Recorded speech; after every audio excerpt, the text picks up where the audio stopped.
Welcome to Verbal Creek Radio, where we give you a verbal image of life, and we are everyday people. Like to welcome you all to the show. Look, these EDP shirts you see, EDP Unity shirts, which is everyday people for the movie documentary that's coming out soon. We should have copies for you this Saturday. Location will be at 5997 Beekman Road, Houston, Texas 77021. That's 5997 Beekman Road, Houston, Texas 77021. That's at the Palm Center Farmers Market. Also, the food truck will be there. We'll have the pastries, the desserts. We have the famous ginger pineapple juice. Will be at the Palm Center Farmers Market. Hashtag NB Breads for Nation Brand Breads. Chef Muhammad definitely will be at the place with the delicious bean pies and the cakes and the pies and things that you all like. So make sure you all come check us out. So now we can get down to business. Gotta give a shout out to Low Key. What's up, God? Shout out to Pebbles. Gotta give a shout out. Lil Mud. What's up, man? I ran a Lil Mud at the shrine. Graphic graphics, man, brother Hakeem. It's definitely going on, but we wanna pick up where we left off on a previous video that I did titled "White Racism, Mass Shootings," right? And simply because I don't want to get my words construed with dealing with this issue, but in broadcast in the future, we'll get more in depth into the science, and we'll talk about more about the Olmecs and how the Olmecs traveled from Veracruz, where they were the founders of the civilization in Mexico. But they also traveled to Alabama, up in the Mississippi area, where they were conquered by the lighter-skinned Native Americans from the north who came in and conquered those. But the Olmecs were the mound builders that you see throughout Louisiana and throughout the Americas. Wherever you see mounds, the Olmecs, the black Olmecs did that prior. So we want to put that on record here at Verbal Creek Radio, Everyday People, the movie. Now, so we want to get back into the mass shooting. Because simply I brought up a psychosis of racism or white supremacy. To have that ideology, that is actually a psychosis. It needs to be a clinical term.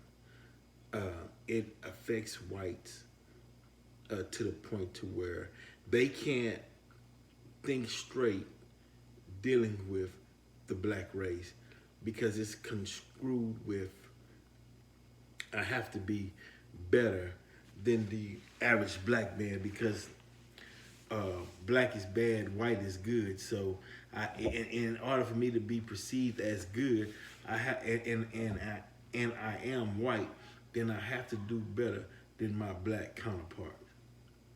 And it puts that pressure on him, but it's fictional.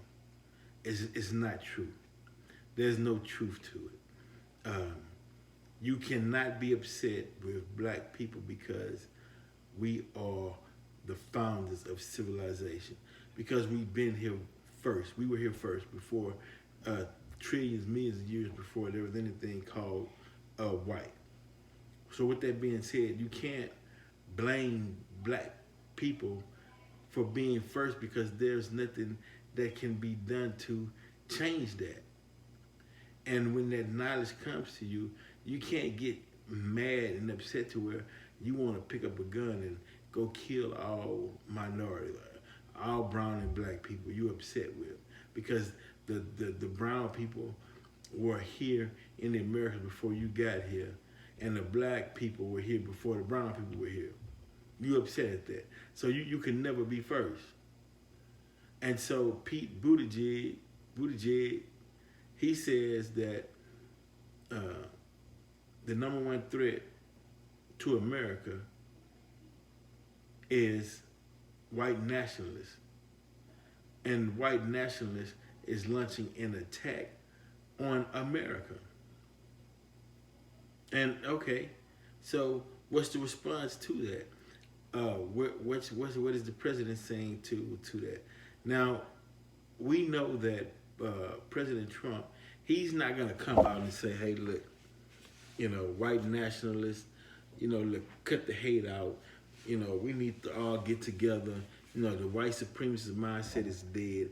We're not going back to the early 40s, 50s, 60s, 70s, 80s, and 90s where the blatant racism was dead in your face. We have to hide now. We might can do it systematically. We might can indoctrinate the racism in the mindsets of the black children and the white children by making white children feel like they're superior because they're white, and by making black children feel like they're not as beautiful because they're black and is not as smart and talented. That's an indoctrination that was done for a specific person, meaning that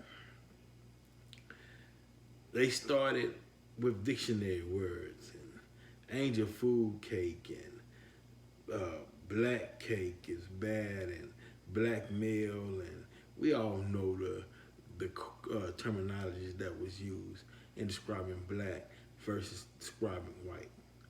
So by being indoctrinated in that, and you saw white standards of beauty, of course a child will grow up and take that on into their minds and display that out within their actions and say, wow, man, I'm not as beautiful as this white person or this white young lady or this white young man. And I'm talking about children. They show the commercials of they'll slow down the white woman and she's running across the grass and her hair is bouncing and they make it seem so magical, and the black females like we don't see that image. I could never fit that fantasy role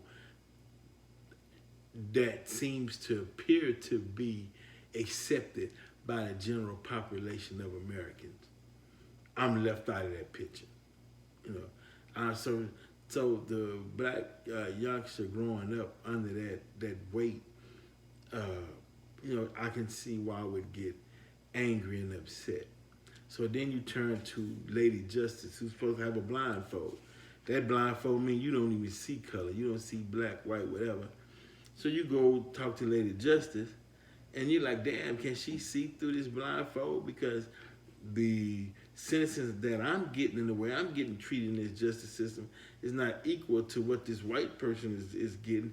And I'm seeing that we both paying the same amount of taxes. What the hell is going on, right? Then you walk down to your church. You look around, you're like, wow, man, Jesus is white. The angels are white. But there's a black pastor, but he's sounding and talking white. What the hell, am I in the land of Oz or something? What is really going on, right? So somebody gives you a message to the black man or autobiography of Malcolm X, and you start studying, and then you start checking out the Moors, and you start checking out other Pan-African groups, and you become conscious and you're aware, and then you say, well, man, I'm black and I'm proud. And then you hear black folks say, whoa, wait, what do you mean? Look, keep that low, keep that down to a minimum, because we don't want white people to think that we're pro-black. And you're like, well, they show us every day that they don't give a damn about us being black. Well, they shooting us down in the streets. And this is where the show begins. When you have to confront issues and you only feel safe confronting those issues behind closed doors, it says that you're not ready for change and that you are enslaved within your mindset. You bring these issues out to the public and you show as a citizen where your fellow citizens are wrong.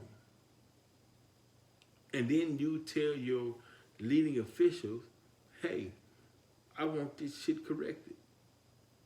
I want you to profile these young white men, 16 to 24, like you do young black men.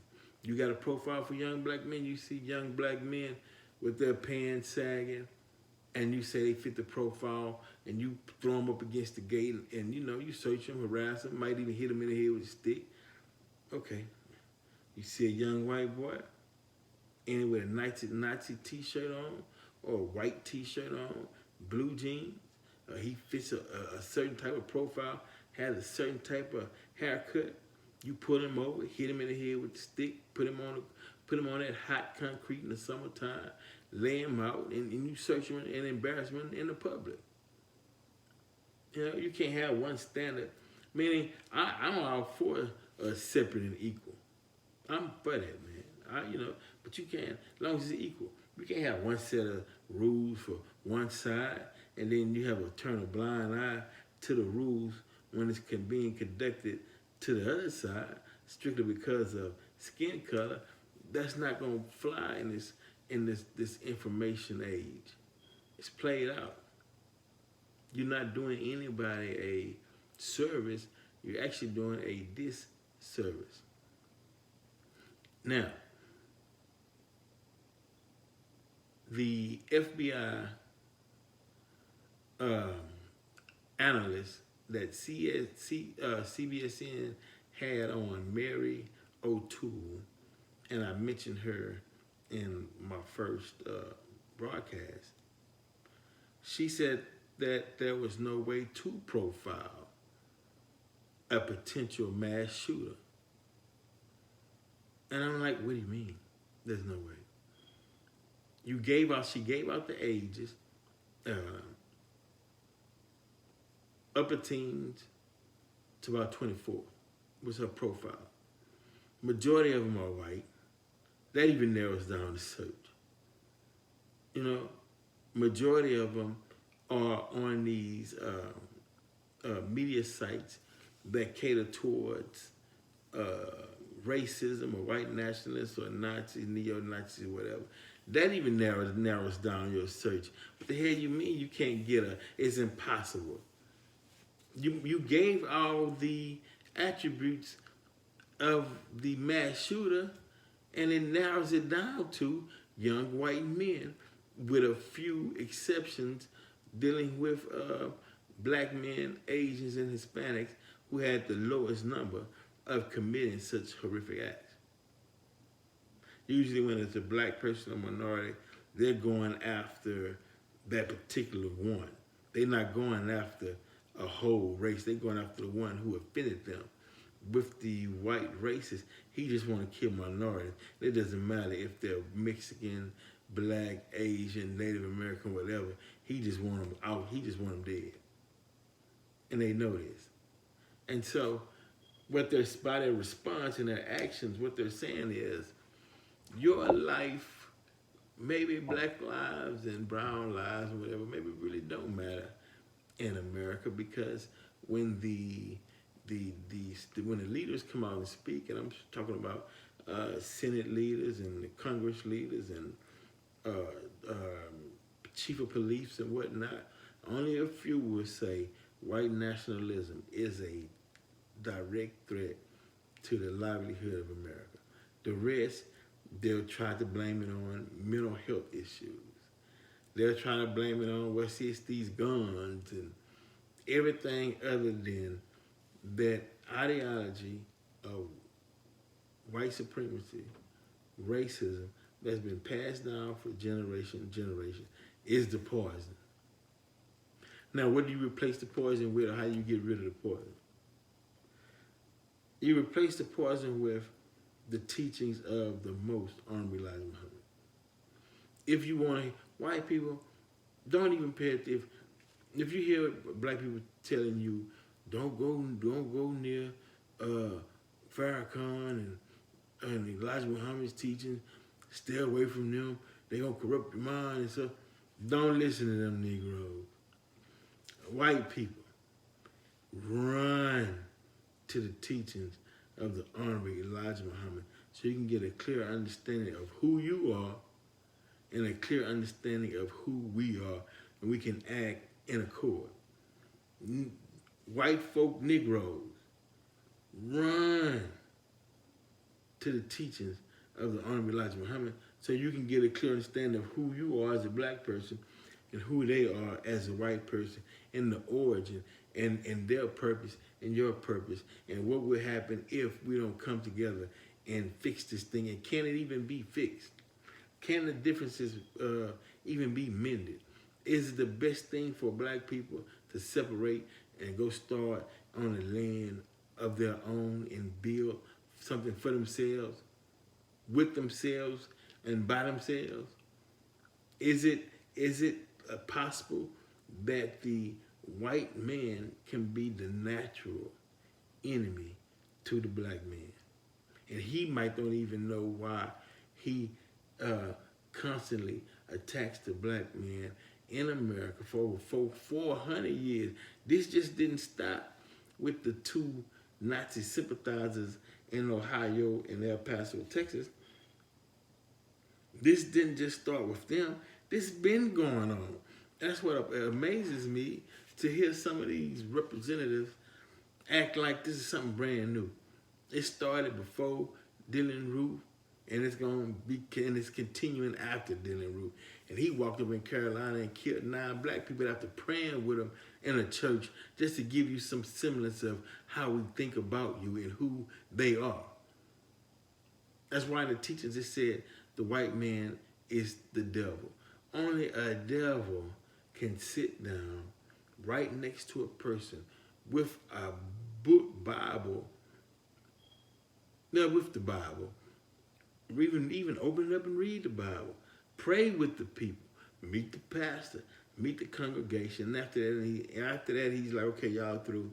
All right, now I gotta kill you. And they start shooting them, and they stay in shock.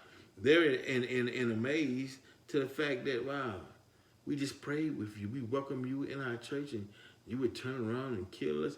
Lady, that's the devil. That's what the devil do.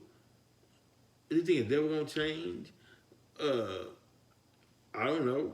The devil has a job to do, and he is on his job 24 hours a day, 7 days a week. Black people just has to get on their job and be themselves and understand who he is and understand who you are. All this talk about we all one and kumbaya, and that hasn't happened yet. Matter of fact, go ask your parents. Has it happened in their time where racism just ceased to be, was non-existent? Not gonna find it. Okay, well then ask your grandparents in their time. And then we know in your great-grandparents' time, we know what it was. Okay, wait, okay. Well, ask yourself, in your time. Ask yourself. Racism, are you saying that you don't have to do anything about it? It's gonna get better when your children, when they become of age. When your children gets older, that's because you're working on something now that's just so profound, it'll end racism for the next generation. Come on, man, wake up. Wake up. Put your best argument and defense on the table, or your best solution on how you would end racism. And I bet I can dig that same argument up 40 years ago, 50 years ago, 100 years ago, 200 years ago. It's like Abraham. It's like Abraham. Racism is like Abraham with black people. God, if I find over 10,000 white people collectively, will that end racism?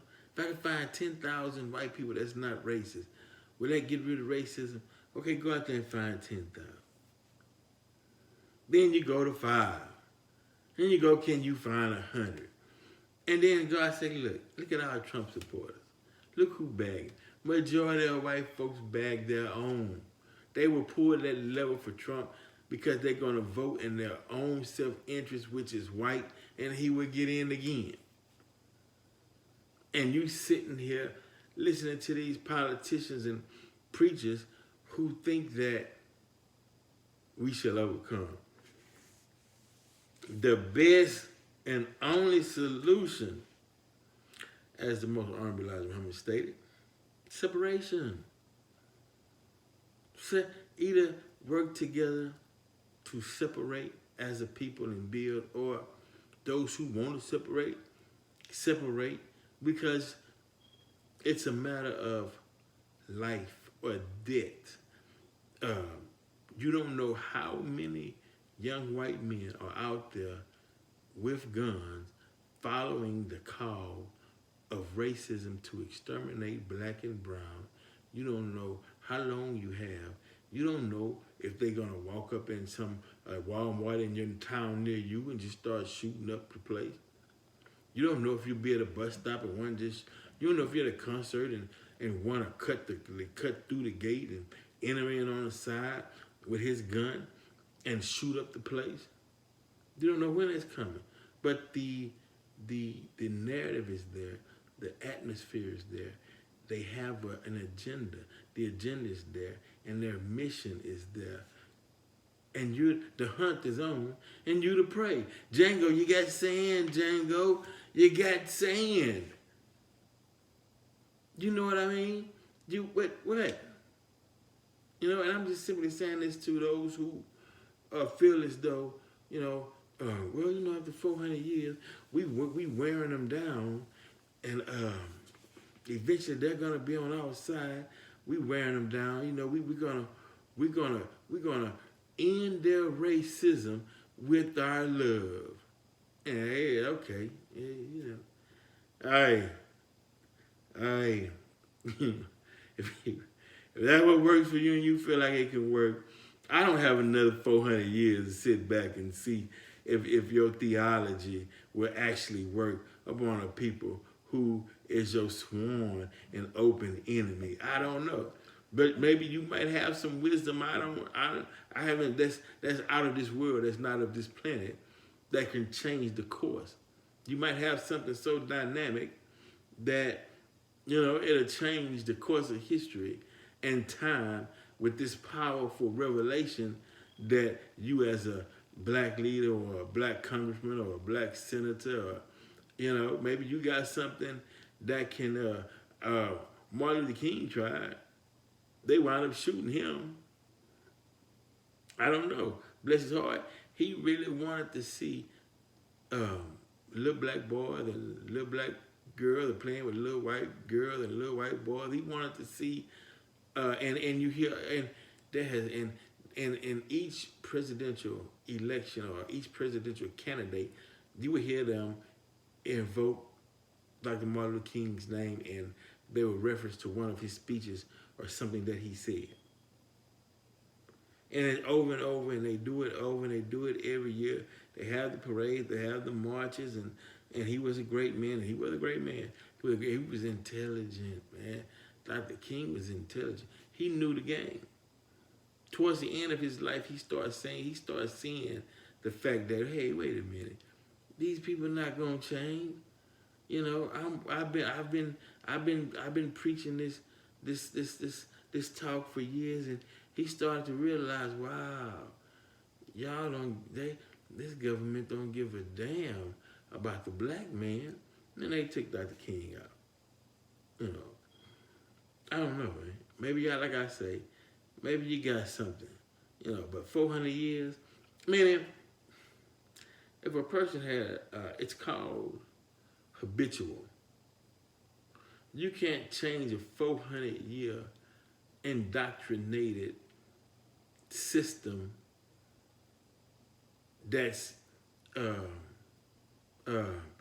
fueled with racism and hate, and that 400-year train is speeding at 400 miles an hour, and you think you're gonna jump in front of the tracks with your voice and a small group of you and say, stop the racism and stop it now.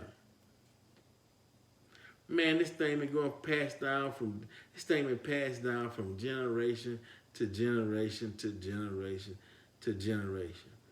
By the preachers,